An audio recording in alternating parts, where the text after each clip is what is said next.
In this simple video, we are going to take a look at how you can download the official Windows 11 ISO for free.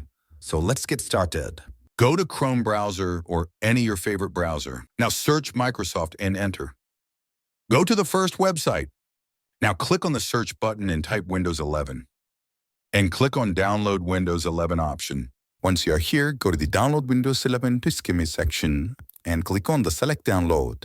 Now choose the option Windows 11 Multi-Edition ISOs for x64 devices and click the download button underneath. Now select a language for your ISO by clicking on the Choose One drop-down menu. Browse and choose your desired language from this menu, and once you did, click Confirm. Now click the newly appeared 64-bit download button, and that will start the Windows 11 ISO download. And that's how you can download your official Windows 11 ISO in a nutshell. If this video is useful to you, please like, comment, and subscribe to learn more.